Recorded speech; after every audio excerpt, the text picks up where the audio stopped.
श्री कृष्ण गोविंद हरे मुरारी, हे नाथ नारायण वासुदेवा। श्रीमद् भागवत की कथा के द्वादश स्कंद के ये 7वां अध्याय है। ओम नमो भगवते वासुदेवाय। श्री कृष्ण गोविंद हरे मुरारी, हे नाथ नारायण वासुदेवा। श्री सूत जी बोले कि अथर्ववेद पाठी सुमंत ने अपनी संहिता अपने कबंद नाम शिष्य को पढ़ाई। कबंद ने अपनी संहिता के 2 भाग करके पथ्य और वेद दर्श नाम को पढ़ाई। हे ब्राह्मणों, वेद दर्श ने अपनी संहिता के 4 भाग किए और शोल्कायनी, ब्रह्मबली, मोदोस, पीपलायनी नाम अपने 4 शिष्य को पढ़ाई। और पथ्य ने अपनी संहिता के 3 भाग करके कुमुद, सुनक और जाजली नाम 3 शिष्यों को पढ़ाई। सुनक ने बभ्रू और सेंदवायन नाम 2 शिष्यों को अपनी संहिता के 2 विभाग करके पढ़ाया। सेनद्वायन आदि के सावर्णी आदि शिष्य हुए। नक्षत्र कल्प, शांति कल्प, कश्यप और आंगरस आदि शिष्य हुए। हे मुनिराज, यह तो मैंने आपसे अथर्ववेद के आचार्य कहे। अब मैं आपके सामने पुराणों के आचार्यों का वर्णन करता हूँ, सो आप सावधान होकर सुनिए। त्रिययारुणी, कश्यप, सावर्णी, एकृतवर्ण, वेशम्पायन और हारित, ये 6 पुराणों के आचार्य हुए। वेद व्यास जी ने पहले पुराणों की 6 संहिता रचकर मेरे पिता रोमहर्षण को पढ़ाई थी। फिर रोमहर्षण के मुख से इन 6 जनों ने 6 संहिताओं को पढ़ा। मैं इन 6 महात्मा जनों को शिष्य हुआ, सबसे एक एक संहिता पढ़ी। इनमें जो पुराणों की 4 संहिता ये मूल थी, उनको कश्यप, सावर्णी, परशुराम जी का शिष्य अकृत वर्ण और चौथा मैं, इन 4 जनों ने व्यास जी के शिष्य मेरे पिता से 4 मूल संहिताओं को पढ़ा। हे शौनक, ब्रह्म ऋषियों ने जो पुराणों के लक्षण वर्णन किए हैं, वेद शास्त्र के अनुसार हम कहते हैं। आप सावधान हो, ध्यान लगाकर सुनिए। सर्ग, विसर्ग, प्रति, रक्षा, मनवंत्र, राजाओं के वंश, उन वंश वाले राजाओं के चरित्र, निरोध, मुक्ति हेतु और अपाश्रय, जिसमें ये 10 लक्षण हो, विद्वान लोग उसको महापुराण कहते हैं। और कोई आचार्य लोग 5 लक्षण, कौन से? सर्ग, प्रतिसर्ग, वंश, मनवंतर, वंशानुचरित्र वाले ग्रंथों को भी पुराण कहते हैं। परंतु यह केवल छोटे बड़े की व्यवस्था है। इस माया के गुण, क्षोभ से महत्व, 3 प्रकार का अहंकार, 5 महाभूत और इंद्रिय गण की उत्पत्ति को सर्ग कहते हैं। ईश्वर के अनुग्रह से महत्व आदि से प्रकट होता हुआ और बीज में से बीज के सदृश प्रवाह रूप से चलते हुए स्थावर जंगम रूप प्रपंच को विसर्ग कहते हैं। जंगम प्राणियों का स्थावर आहार और जंगमों की मांस में भी साधारण प्रीति है। उनमें मनुष्य के निमित्त राग से अथवा शास्त्र वचनों में जो आजीविका का विधान है, वह वृत्ति कहलाती है। पशु पक्षी मनुष्य ऋषि देवताओं में भगवान अवतरण होकर युग युग में जो लीला करके विश्व की रक्षा करते हैं, वही विश्व की रक्षा कहलाती है। और वही अनेक प्रकार के अवतार धारण करके वेद के द्रोही, दुष्ट और पाखंडियों को मार पृथ्वी की रक्षा करते हैं, वही रक्षा कहलाती है। मनु देवता, मनु के पुत्र इंद्र, सप्तऋषि और हरि के अंशावतार, यह 6 मिलकर मनवंतर कहलाते हैं। ब्रह्मा से उत्पन्न हुए शुद्ध राजाओं की भूत, भविष्य, वर्तमान काल की संतान को वंश कहते हैं। उन राजाओं के वंश को और उन वंशों में हुए चरित्रों को वंशानुचरित्र कहते हैं। नित्य, नैमित्तिक, प्राकृतिक, आत्यंतिक 4 प्रकार के प्रलय को कविजन संस्था निरोध कहते हैं। अविद्या के कारण कर्म करता जीव, जिसे मुख्य वेता, अनुशय और उपाधिवेता अव्याकृत कहते हैं, उसकी वासना इस जगत की सृष्टि होने में निमित्त है, वह मुक्ति हेतु उत्ति कहलाती है। जागृत, स्वप्न, सुषुप्ति में जीव रूप से बरतने वाले ईश्वर माया में विश्व, तेज से और प्राज्ञ से प्रविष्ट है और समाधि में उनसे पृथक है, इसीलिए वे अपाश्रय कहलाते हैं। जैसे घटाधिक पदार्थों में मृत्तिकाधिक प्रविष्ट है, उनके नाम रूप सता मात्र ही है, ऐसे ही जन्म से लेकर मरण तक उन सब अवस्थाओं में ब्रह्म युक्त भी है और अलग भी है। जब सत्व, रज, तम तीनों गुणों की वृत्तियों को त्याग कर पुरुष का चित्त शांत हो अथवा योगाभ्यास करके शांत हो, तब वह यह पुरुष अपने शुद्ध रूप को जानकर संसार चेष्टाओं से छूट जाता है। इन छोटे बड़े लक्षणों से पुराण पहचाने जाते हैं। 18 महापुराण है, 18 लघु पुराण है। इस प्रकार बड़े बड़े प्राचीन कविवर कहते हैं। ब्रह्म पुराण, पद्म पुराण, विष्णु पुराण, शिव पुराण, लिंग पुराण, गरुड़ पुराण, नारदीय पुराण, भागवत पुराण, अग्नि पुराण, स्कंद पुराण, भविष्य पुण्य, ब्रह्म वैवर्त पुराण, मार्कंडेय पुराण, वामन पुराण, वाराह पुराण, मत्स्य पुराण, कुंभ पुराण, ब्रह्मांड पुराण, ये 18 पुराण कहे हैं। हे ब्राह्मण, वेद व्यास जी ने और उनके शिष्यों ने और उनके शिष्यों के शिष्यों ने जो वेद की शाखाओं का विस्तार किया है, वह वृतांत मैंने आपको सुनाया, क्योंकि वह ब्रह्म तेज और भक्ति का बढ़ाने वाला है। इति श्रीमद्भागवत महापुराण द्वादश स्कंद 62 एकाया पुराण लक्षण वर्णन नाम 7वां अध्याय 7वां अध्याय समाप्त। श्रीमन्नारायण नारायण नारायण, श्री कृष्ण गोविंद हरे मुरारी, हे नाथ नारायण वासुदेवा। शौनकादि मुनि बोले कि हे साधो, हे वक्ताओं में श्रेष्ठ श्री सूत जी महाराज, इस अपार संसार में भ्रमण करने वाले मनुष्यों को पार लगाने वाले तुम चिरजीवित रहो।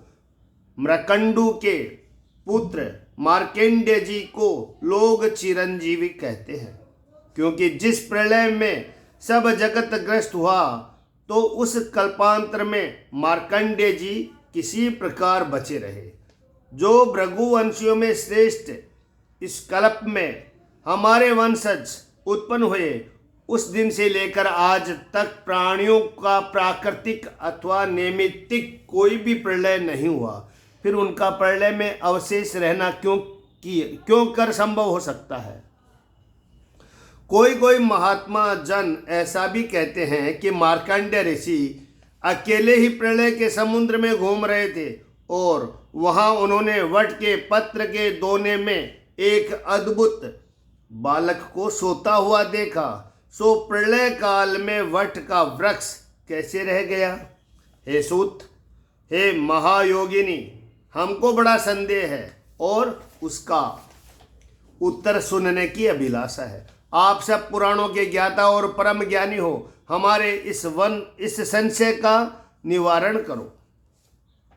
सुत जी बोले कि हे महापुरुषों, आपका यह प्रश्न संपूर्ण लोगों के पापों को दूर करने वाला है, क्योंकि इस प्रश्न में श्री नारायण की कलयुग के दोषों की मिटाने वाली है।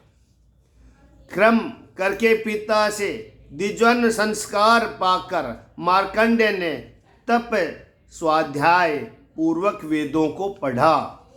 नैष्ठिक बाल ब्रह्मचारी शांत वलकल वस्त्र धारण किए, जटा दंड कमंडलू उपवीत यानी जनेऊ पहने, कृष्ण मृगचरम कमलाक्ष की माला, नित्य नैमित्तिक सिद्धि के लिए कुशाओं को धारण किए, अग्नि सूर्य गुरु ब्राह्मण आत्मा में दोनों संध्या करके भगवत आराधना करने लगे। सांझ सवेरे भिक्षा लाकर गुरु के सम्मुख रख देते थे और जब गुरु आज्ञा देते थे तब मौन साध एक बार भोजन कर लेते थे और गुरु कभी आज्ञा नहीं देते थे तो उस दिन निराहारी रह जाते थे। इस प्रकार मार्कंडेय जी ने विद्याजन परायण होकर 10 करोड़ वर्ष तक ऋषिकेश का आराधना करके तप किया और अति दुर्जन्य मृत्यु को जीत लिया। तब तो ब्रह्मा महादेव भृगु दक्ष और भी ब्रह्मा के अनेक पुत्र मनुष्य देवता पितर भूत और संपूर्ण देहधारियों को बड़ा आश्चर्य हुआ। इस प्रकार नैष्ठिक ब्रह्मचारी व्रत धारण कर मार्कंडेय जी तप अध्ययन संयमों करके क्लेश रहित मन से अधोक्षज भगवान का ध्यान करने लगे। इस प्रकार भगवान में मन लगाए उस महायोगी मार्कंडेय को 6 मनवंतर बीत गए। हे ब्राह्मण, 7वें मनमंत्र में मार्कंडेय के तप को देखकर इंद्र शंकायुक्त हुआ और उनके तप में विद्वन डालना चाहा। तब इंद्र ने उनका तप भंग करने के लिए गंधर्व अप्सरा मनोभव बसंत ऋतु मलय पवन रजोगुण के मित्र लोभ व मद को मार्कंडेय मुनि के पास भेजा। हे विभो, वह सब मिलकर हिमालय की उत्तरी ओर उन मुनि के आश्रम में गए जहाँ पुष्प भद्रा नदी और चित्र नाम शिला है।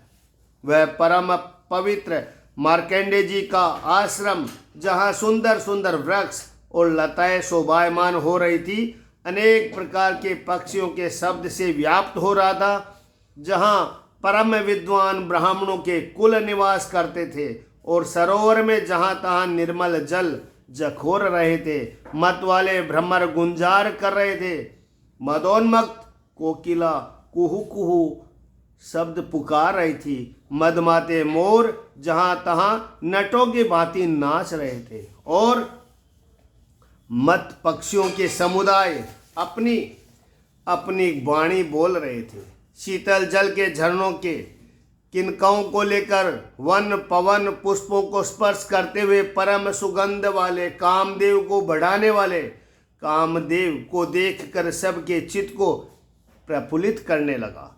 चंद्रमा के उदय होने से संध्या समय के सुंदर नवीन पल्लव और फूलों के गुच्छों के समूह, अनेक शाखा और वृक्ष लताओं से युक्त बसंत ऋतु वहाँ आकर प्रकट हुई। गीत और वादित्र वाले गंधर्व और अप्सराओं के समूह से युक्त कामदेव हाथ में धनुष बाण लिए दिखाई दिया। अग्निहोत्र से निश्चित हो उस आश्रम में ध्यान से नेत्र मूंद कर मूर्तिमान अग्नि के समान अनंत तेजस्वी मार्कंडेय जी को आसन पर विराजमान देखा। उस समय मार्कंडेय जी के सामने अप्सराएं नाचने लगी, गंधर्व गाने लगे, मृदंग वीणा ढोलकादि अनेक प्रकार के सुंदर सुंदर बाजे बजने लगे। ऐसा सुंदर समय पाकर कामदेव ने शोषण, दीपन, सम्मोहन, संतापन, उन्मादन नाम यह 5 मुख वाले बाण अपने धनुष पर धारण किए और बसंत लोभादि से सब इंद्र के अनुचर मार्कंडेय जी के मन को कंपायमान करने लगे। गेंद को उछालती, अनेक प्रकार की क्रीड़ा करती पुंजिकस्थली नाम अप्सरा स्तनों के भार से जिसकी लंक लचक रही थी, कि जिसके केस पास से शीतल होने के कारण पुष्प गिर रहे थे, गेंद को उछालती तिरछी चितवन से चारों ओर को देखती भालती। जब यह चंचल चित वाली चली, तब कटी मेखला टूट जाने से उसका वस्त्र भी छूट गया। पीछे समीर ने उस वीरबाला का सूक्ष्म वस्त्र हरण कर लिया। उस समय वह समर मार्कंडेय जी को अपने वश में जानकर अपनी महातीक्ष्ण सर चलाया, परंतु उस अवसर में कामदेव के सब सर उद्यम व्यर्थ हो तिरस्कार करने वाले मनमंथाधिक मार्कंडेय जी के तेज से भस्म होने लगे। तब तो भयभीत होकर वे ऐसे गए जैसे भाग्यहीन के सब उद्यम निष्फल हो जाते हैं। भाग्यहीन के सब उद्यम निष्फल हो जाते हैं। हे मुने, इस प्रकार वे मुनि के आगे से भागने लगी जैसे बालक सर्प को जगाकर भागता है। हे ब्राह्मण, इस प्रकार पुरंदर के अनुचरों उसके किए हुए कर्तव्य को वृथा देखकर मार्कंडेय जी के मन में किसी प्रकार का अहंकार और विकार नहीं उपजा। सो इस बात का महात्मा पुरुषों में कुछ आश्चर्य नहीं। गणों समेत कामदेव को निस्तेज देखकर और ब्रह्म ऋषि का प्रभाव सुनकर इंद्र अपने मन में अत्यंत विस्मित हुआ।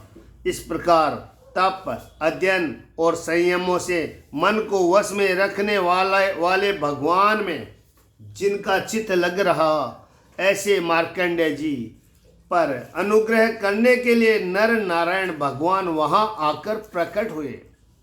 शुक्ल श्याम नवीन कमल से सुंदर नेत्र, चतुर्भुज मृग चरम वलकल के वस्त्र, हाथ में कमंडलू जनेऊ सूंगे बांस के दंड को धारण किए, कमल की माला, जीव जंतु न मर जाए उनको हटाने के लिए वस्त्र का झाड़ू, वेद को धरे, गोर वर्ण तेजधारी, बिजली के समान प्रकाशवान, साक्षात मूर्तिमान, तप रूप शरीर, परम श्रेष्ठ देवताओं के पूज्य दोनों ऋषिवर आए। भगवत स्वरूप नर नारायण ऋषि स्वरों को देखकर मार्कंडेय जी ने बहुत आदर पूर्वक उठकर दंड के समान गिरकर दोनों को साष्टांग दंडवत किया। जय हो ऋषि मुनियों की, जय हो प्रभु आपकी जय हो। साष्टांग दंडवत प्रणाम। नर नारायण के दर्शन के आनंद से बुद्धि, इंद्रिय, मन से शांति हो और अंग प्रफुल्लित होने से और नेत्रों में जल भर आने से मार्कंडेय जी भगवान की ओर देखने को समर्थ न हुए। फिर संभल कर खड़े हो हाथ जोड़ नम्रता और उत्कंठा से आलिंगन कर गदगद वाणी से केवल नमो नमः नमो नमः शब्द नर नारायण की ओर देखकर कहा, नमो नमः नमो नमः। फिर उन दोनों को आसन पर बैठाकर चरण पखार, अधैर्य दे, चंदन धूप माला से पूजन किया। सुखपूर्वक आसन पर बैठे प्रसन्न मुख ऐसे दीन दयालु नर नारायण के चरण बिंदों में मार्कंडेय जी ने फिर दंडवत करके यह वचन कहा। मार्कंडेय जी बोले कि हे प्रभु, मैं आपकी क्या स्तुति करूं। नमो नमः। की वर्णे तव विभो यदुदीरितोषु संस्पदते तमनो बांड मन इंद्रियाणि स्पंदन्ति वे तनुभृता मंजस्वर्योश्च स्वस्यापि यथापि भजतामसि भावबन्धो मूर्ति हमें भगवतो भगवन् स्त्रीलोक्या क्षेमाय ताप विरमाय च मृत्यु जित्ये नाना बिभर्ष्य वितुमन्यतनुर्यर्थेर्दं सस्तां पुनर्ग्रसमि सर्वमिवोर्नाभि। कि हे प्रभु, मैं आपकी क्या स्तुति करूं, जिस आपकी प्रेरणा से ब्रह्मा के, शिव के, सब प्राणी मात्र के और मेरे भी प्राण चेष्टा करते हैं। उन प्राणों के पीछे मन, वाणी, इंद्रिय चेष्टा करती है, तो भी आप अपने भजन करने वालों पर अधिक दया करते हो, क्योंकि आप दया के सागर हैं। पिता आदि तो इस शरीर के ही बंधु हैं, परंतु आप सदैव इस आत्मा के बंधु हो। हे भगवान, सदा से जैसे इस विश्व की रक्षा के लिए आप अनेक प्रकार के स्वरूप धारण करते हो, इसी प्रकार यह दो स्वरूप भी त्रिलोकी के मंगल करने के निमित्त, सांसारिक तापों के दूर करने के अर्थ और मृत्यु को जीतने के लिए आपने धारण किए हैं। जैसे आप सृष्टि की रक्षा करने में प्रसिद्ध है, ऐसे ही विश्व के संहार करने में भी आप विख्यात है। जैसे मकड़ी जाले को रचकर पीछे आप ही निकल जाती है। स्थावर जंगम के रक्षा करने वाले हे ईश्वर, आपके चरण विंदों को मैं भजन करता हूँ। जिन चरण विंदों के आश्रय में से मनुष्य को काल कर्म गुणों के मान्य तापादिकों का कोई स्पर्श भी नहीं करते, और बड़े बड़े वेद पाठी महात्मा लोग जिन चरणारविंदों की प्राप्ति के लिए नित्य ध्यान करते हैं, यजन करते हैं और दिन रात स्तुति करते हैं। हे इस अपवर्ग मूर्ति, जिन प्राणियों को चोरों से भय है, उन प्राणियों के लिए आपके चरण कमल की प्राप्ति से अधिक मंगल और निर्भय स्थान हम और कोई दूसरा नहीं समझते।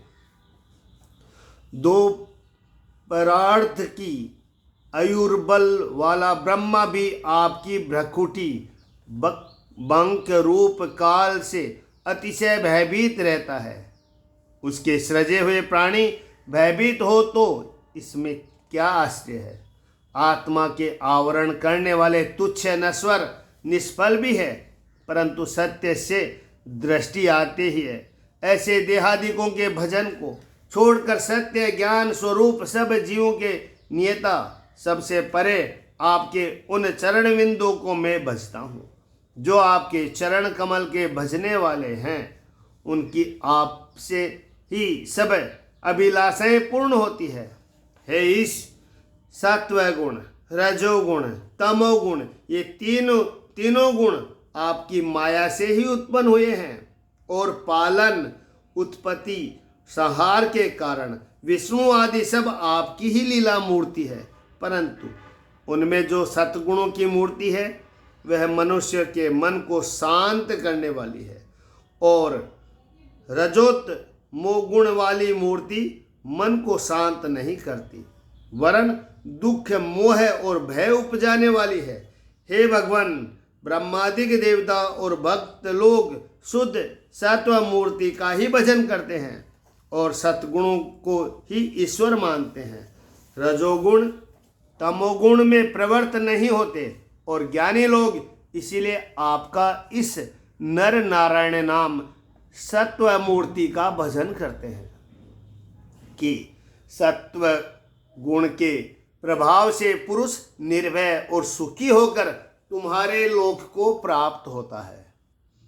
विश्व का गुरु, विश्वरूप, सर्वोत्तम पुरुष, शुद्ध स्वरूप, वाणी के नियता, वेद के प्रवर्तक भगवान नर नारायण ऋषि, आपको मैं बारंबार नमस्कार करता हूँ।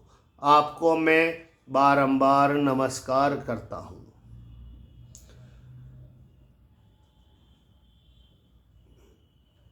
कपट रूप इंद्रिय मार्ग से विक्षिप्त बुद्धि वाले और आपकी माया से आवृत मति वाले प्राणी अपने हृदय आकाश में, प्राणों में, नेत्रों में निरंतर विराजमान हो तो भी आपको नहीं जानते। हे भगवान, आदि पुरुष, अखिल के गुरु, ब्रह्मा को भी जब आपने अपने प्रकाश से वेद दिए तब ब्रह्मा को आपके साक्षात रूप का ज्ञान हुआ है। रहस्य तत्व का प्रकाश करने वाला आपके दर्शन का ज्ञान एक वेद की जानने से होता है। इससे सांख्य योगादिकों की रीति से यत्न के करने वाले ब्रह्मादिक कवि सब आपके दर्शन को पाते हैं। निर्गुण सगुणादिक सबके वचन के अनुकूल स्वभाव और देहादिक के अभिनिवेश से गूढ़ तत्व व ज्ञान वाले महापुरुष आपको मैं बारंबार नमस्कार करता हूँ।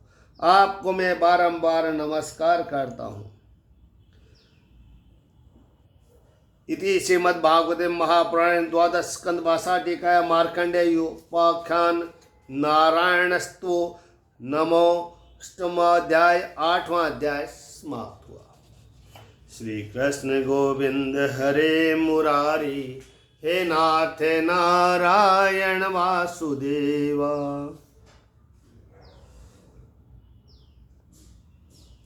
सूत जी बोले कि बुद्धिमान मार्कंडेय जी के इस प्रकार स्तुति करने से नर के मित्र भगवान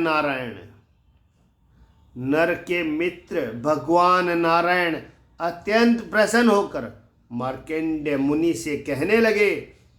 श्री भगवान बोले कि हे ब्रह्म ऋषियों में श्रेष्ठ मन की एकाग्रता से और तप अध्ययन संयमों से और अनपायनी हमारी भक्ति से तुम सिद्ध हुए हो। हे मुने, तुम्हारा कल्याण हो। तुम्हारी नैष्ठिक ब्रह्मचर्य कर्म से हम बहुत संतुष्ट हुए। वरदान देने वालों के ईश्वर, हम तुमको वरदान देने के लिए आए हैं। तुम मनवांछित वर मांगो, जो तुम्हारी इच्छा हो। मार्कंडेय जी बोले कि हे देव, हे भक्त, भय भंजन, हे अच्युत्य, आप जो बारंबार वर देने के लिए मुझसे कहते हो, यह आप अपनी बड़ाई प्रकट करते हो। आप अपनी उत्कृष्टता यानी बड़ाई प्रकट करते हो, परंतु मुझको किसी प्रकार के वरदान की अभिलाषा नहीं है। आपने जो मुझको दर्शन दिया यही महान वरदान है। इससे अधिक क्या वरदान होगा। योग से परिपक्व मन हो, जिस आपके चरणविंद के दर्शन पाकर ब्रह्मादिक देवता भी कृतार्थ होते हैं, वही आप साक्षात मेरे नेत्रों के आगे विराजमान हो। क्या इससे भी बढ़कर कोई वरदान हो दोगे। हे कमल दल लोचन, हे पुण्य शिखामणि, जो आपकी वर देने की ही इच्छा है तो यह वर दीजिए कि जिस आपकी माया से लोकों सहित लोकपाल मोहित हो जाते हैं, उसी माया को मुझे दिखाओ।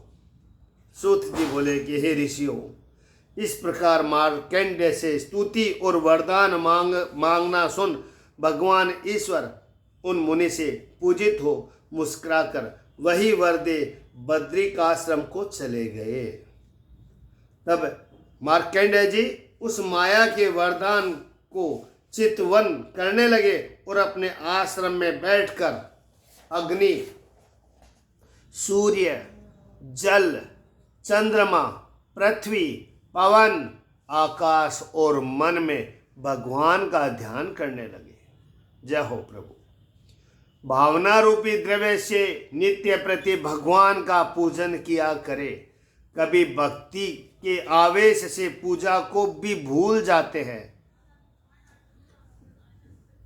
सूत जी बोले कि हे सोनक, हे भृगवंशियों में श्रेष्ठ, हे मुने, हे ब्राह्मण, एक दिन संध्या समय पुष्प भद्रा नदी के तट पर मार्कंडेय जी बैठे थे। बड़ा भयंकर पवन चलने लगा। महावेग से प्रचंड शब्द होने लगा। उस पवन के पीछे महाविकराल काल रूप प्रलय की सी काली काली घटा चारों ओर से उमड़ने लगी। बड़े गंभार शब्द से बिजली कड़कड़ाने लगी। वज्रपात होने लगा। गजसुंड के समान मोटी जलधारा बरसने लगी। पवन के वेग से पानी के तरंगे उठने लगी। पृथ्वी डूबने लगी। उग्र ग्रह जहां तहां दिखाई देने लगे। महाभयानक भ्रमर जल से में पड़ने लगे। चारों ओर समुद्र का सा राहट होने लगा। आकाश के अतिक्रम करने वाले जल से और महातीक्ष्ण पवन से और अत्यंत दमकती हुई दामिनी से चार प्रकार के जगत को बाहर भीतर से व्याकुल देख और पृथ्वी को पानी में डूबती हुई देखकर मुनि अपने मन में घबराने लगे और विस्मित होकर त्रास को प्राप्त हुए। मार्कंडेय जी के देखते ही तरंग उठने से भयानक, पवन से चलायमान, वर्षते हुए मेघों से पूर्ण हो समुद्र सब ओर से द्वीप खंड पर्वतों सहित पृथ्वी को डुबोने लगा। भूमि, अंतरिक्ष, स्वर्ग, नक्षत्र, दिशाओं सहित त्रिलोकी की जलमय हो गई। उस समय केवल मार्कंडेय जी ही अवशेष रहे। वह अकेले ही अपनी बड़ी बड़ी जटाओं को फैलाए जड़ अंध के सदृश जल में भ्रमने लगे। भूख और प्यास से पीड़ित, मकर और तिमिंगिलों से भयभीत, महाप्रचंड पवन के झकोरे से और जल की तीव्र तरंगों के प्रहार से व्याकुल, अपार अंधकार में भ्रमण करते हुए मुनि ने दिशा और आकाश और पृथ्वी को नहीं जाना। कभी महागंभीर भंवरों से उछलते डूबते थे, कभी तरंगों में आकर इधर उधर चले जाते थे, कभी भूखे जल जंतु उनको खाने के लिए परस्पर लड़ते थे। कभी शोक, कभी मोह, कभी दुख, कभी सुख, कभी मरण, कभी जीवन, कभी रोग आदि को से ग्रस्त होकर अनेक प्रकार के क्लेश पाते थे।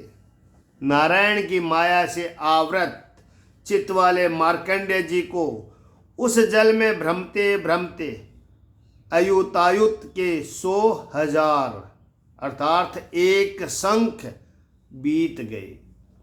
तब महाप्रलय के समुद्र में भ्रमते भ्रमते एक टापू दिखाई दिया। उस टापू में फल फूलों से अत्यंत शोभायमान एक वट का वृक्ष दृष्टि आया।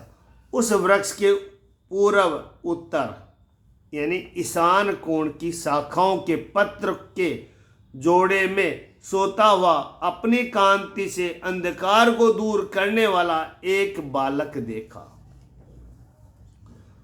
उत्तर पूर्व कोण में भगवान विराजते हैं। उस वृक्ष के पूर्व उत्तर ईशान कोण की शाखा के पत्र के जोड़े में सोता हुआ अपनी कांति से अंधकार को दूर करने वाला एक बालक देखा।